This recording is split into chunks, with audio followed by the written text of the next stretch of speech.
Hai Hai, guys, balik lagi sama kita berdua.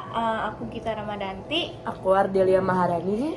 Jadi kemarin malam kita barusan banget selesai nobar film yang judulnya Interstellar. Betul. Jadi film Interstellar ini terbit tahun 2014 dan disutradarai oleh Christopher Nolan. Film ini berkisah tentang upaya pencarian planet pengganti bumi yang layak dihuni oleh manusia.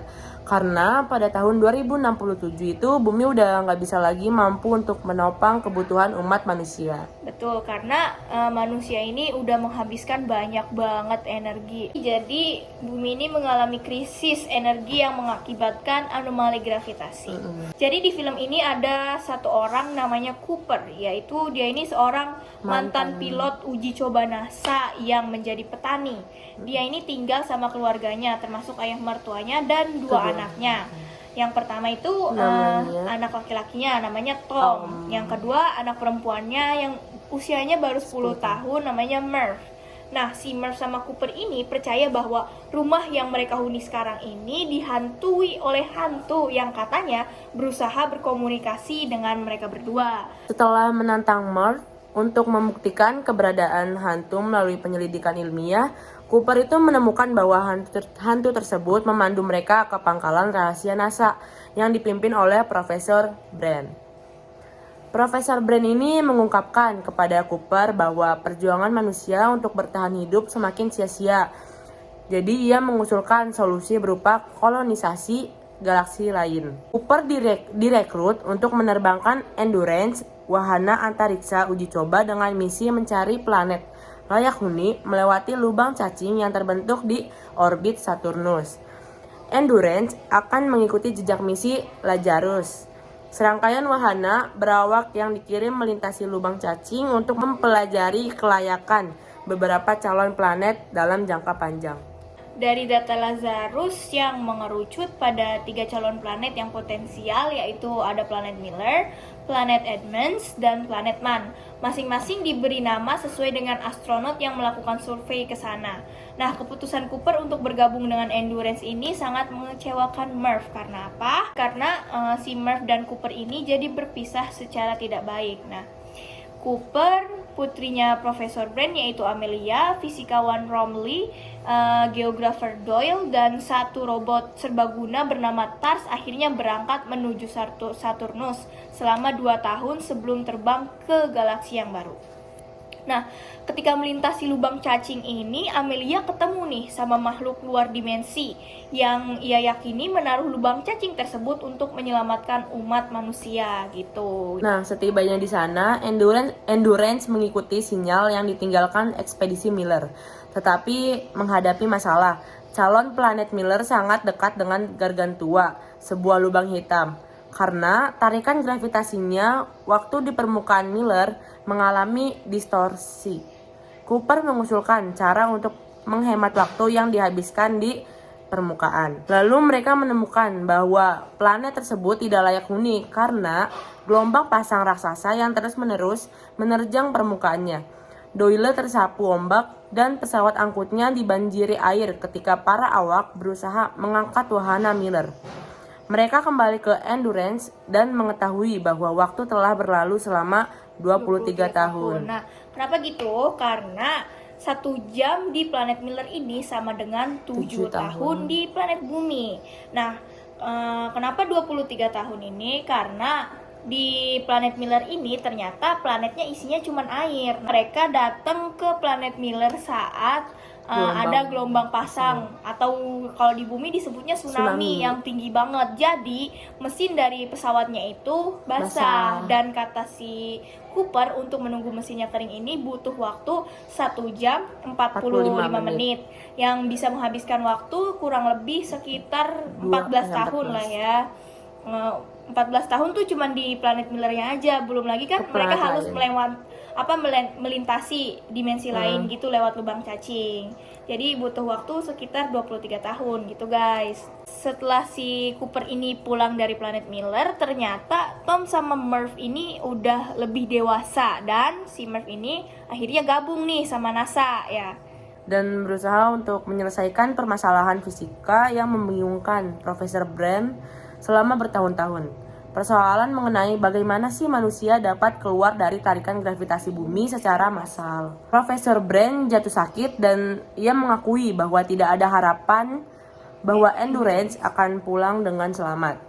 Ia dari dulu mengutamakan rencana B, proyek repopulasi massal menggunakan embrio subur untuk merintis kembali spesies manusia. yang hampir punah. Gitu. Nah, karena misi pengambilan data Miller ini memakan sumber daya yang banyak, Endurance terpaksa memilih antara planet Man atau Edmonds karena udah nggak cukup lagi bahan bakarnya. Cooper dan Amelia ini bersitegang nih. Nah, si Cooper menganggap bahwa Amelia ini terganggu oleh ikatan emosionalnya terhadap Edmonds. Jadi, awak pesawat akhirnya memutuskan pergi ke planet Man. Nah, mereka menemukan bahwa Man, si Dr. Man ini di planet embrio beku dan membangunkannya dari hibernasi. Endurance menerima pesan dari Murph yang mengungkapkan bahwa Profesor Brand telah berbohong soal misi mereka, guys. Jadi Profesor Brand ini bohong soal misi penyelamatan manusia gitu. Jadi sebenarnya Profesor Brand ini mau manusia punah gitu, guys. Jadi Profesor Brand ini prefer untuk membangun populasi baru daripada menghentikan kepunahan manusia gitu, guys. Terus Cooper menyadari Man berbohong soal kelayakan planetnya karena tak mau mengakui kekalahan atau menjalani hidup dengan rasa malu.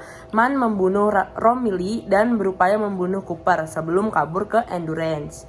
Amelia menyelamatkan Cooper dan keduanya mengejar Man. Mereka tiba tepat pada waktunya saat Man memaksa berlabuh di Endurance.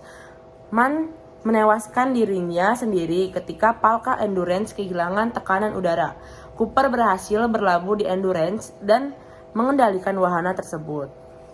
Nah, menyadari bahwa masih adanya harapan untuk membantu Murph dan menyelamatkan umat manusia di bumi, Cooper dan Amelia ini menyusun rencana untuk menerbangkan Endurance ke cakrawala peristiwa atau Event Horizon atau Gargantua dan mengirim TARS ke dalamnya untuk mengumpulkan data mengenai singularitas di balik lubang hitam. Kemudian melempar pesawatnya dengan bantuan gravitasi ke arah planet Edmonds. Nah, Cooper ini berbohong lagi nih sama Amelia dan ngirim pesawatnya sendiri ke Gargantua, sehingga si Amelia ini dapat keluar dari tarikan gravitasi. Cooper melontarkan dirinya sendiri sebelum pesawatnya hancur. Jadinya dia terjebak di ruang luar dimensi tempat waktu tidak bersifat linier dan diwakili oleh kamar tidur Murph.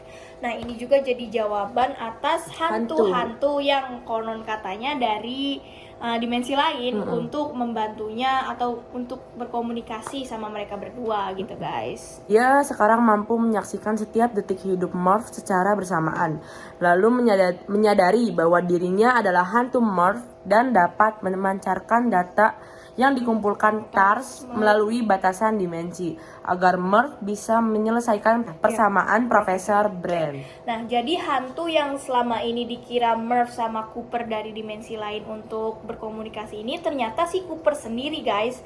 Itu datang dari masa depan, mengirim sinyal kepada si Murph kecil untuk menyelamatkan umat manusia dari kepunahan gitu, guys. Jadi ternyata itu bukan hantu, itu si Cooper sendiri dari masa depan. Jadi si Cooper ini ternyata nggak sengaja melintasi ruang dan waktu. Si Cooper ini juga tersesat, guys, di ruang dimensi itu gitu. Jadi akhirnya dia mengirimkan sinyal-sinyal yang akhirnya bisa membantu bumi dari kepunahan manusia gitu. Mana? Ini yang kata Misi Cooper dulu. Misi Cooper akhirnya selesai.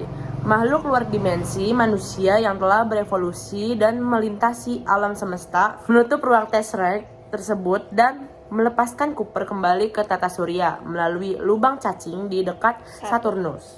Ia pun ditemukan oleh sebuah wahana NASA. Nah, ditemukan oleh wahana NASA dalam keadaan pingsan. Jadi setelah bangun itu di wahana NASA yang berperan sebagai pemandu wahana pengangkut manusia lainnya menuju lubang cacing, Cooper akhirnya bertemu lagi nih sama Murph yang saat itu merupakan wanita lanjut usia dan mengejutkannya. Umur mereka sama-sama berumur 124 tahun. Ini juga menjadi bukti bahwa ini adalah relativitas waktu Waktu. gitu, yang menyebabkan 1 jam di planet Miller sama dengan 7 tahun di bumi. Yang ini udah dijelasin di awal video ya guys. Tapi umurnya sama. Tapi umur si Murph sama Cooper ini umurnya sama, tapi mukanya itu jauh beda banget ya. Si Murph ini kayak bener-bener udah nenek-nenek banget Udah gitu. beruban Udah banget. beruban banget, udah keriput-keriput juga gitu. Udah punya cucu dan cicit malah. Tapi si Cooper ini sama persis seperti sebelum dia berangkat ke planet lain, ke galaksi lain gitu. Nah, jadi kesimpulannya adalah relativitas waktu ini apa sih? Relativitas waktu ini adalah fakta yang terbukti secara ilmiah. Artinya bahwa waktu adalah sebuah konsep yang relatif dan waktu dapat berubah tergantung keadaannya. Albert Einstein dalam teori relativitasnya menjelaskan bahwa waktu ditentukan oleh massa dan kecepatan. Nah, untuk yang tadi, kenapa sih si Cooper sama si Murph ini sama-sama berumur 124 tahun, tapi wajahnya itu beda. Si Murph ini jadi lebih tua mukanya, sedangkan si Cooper sama aja mukanya, muda banget sama seperti sebelum-sebelumnya. Nah, ini tuh terjadi karena adanya dilatasi waktu. Dilatasi waktu ini adalah konsekuensi dari teori relativitas khusus, di mana dua pengamat yang bergerak relatif terhadap satu sama lain akan mengamati bahwa jam pengamat lain berdetak lebih lambat dari jamnya. Nah, di film ini juga kan ada adegan di mana sebelum si Cooper berangkat menuju ke Saturnus, ke lubang hitam itu, si Cooper ini ngasih jam kan ke si Murph dan dibandingin tuh jamnya dua-duanya. Nah, akhirnya juga kan si Murph ini menemukan jawabannya di jam itu, di jam yang dikasih sama si Cooper. Jadinya akhirnya si Murph inilah yang memecahkan masalah-masalah, teori-teori dan persamaan-persamaan dari Profesor Brand gitu guys. Akhirnya jadinya semua umat manusia di muka bumi ini terselamatkan dari kepunahan berkat kerjasama antara si Cooper dan Murph gitu. Jadi hal menariknya itu menurut kita berdua setelah nonton tuh umur ya kan ya, kayak beneran kok bisa gitu. Ternyata semuanya itu ada teorinya guys, yaitu teori relativitas waktu gitu. Jadi ruang dan waktu itu adalah dua hal yang nggak boleh dipisahkan. Jadi ruang waktu itu adalah permodelan matematika yang mengkombinasikan ruang dan waktu menjadi satu kontinuitas. Kontinuitas itu apa? Ya, ruang dan waktu biasanya digunakan dengan ruang secara 3 dimensi dan waktu memainkan peran sebagai dimensi keempat yang merupakan bagian yang berbeda dari dimensi spasial. Nah, dimensi spasial itu adalah dimensi ruang. Begitu ceritanya guys. Jadi semoga dapat membantu, semoga dapat bermanfaat. Untuk informasi-informasi lainnya bisa ditemukan di YouTube, di Google atau di website-website lainnya. Atau kalian juga bisa nonton filmnya, yaitu Interstellar yang terbit tahun 2014. Tapi emang film ini mengangkat isu-isu atau permasalahan yang sangat berat ya. Jadi untuk menontonnya ini kita harus betul-betul fokus supaya kita mengerti alurnya dari awal sampai akhir. Filmnya berdurasi sekitar 2 jam 40 menit. Jadi selamat menonton, selamat menyaksikan, dan selamat memahami apa itu relativitas waktu. Terima kasih kepada Albert Einstein yang sudah mengemukakan teori tersebut. Oke, sekian dan terima kasih. Dadah, sampai jumpa di video review film selanjutnya.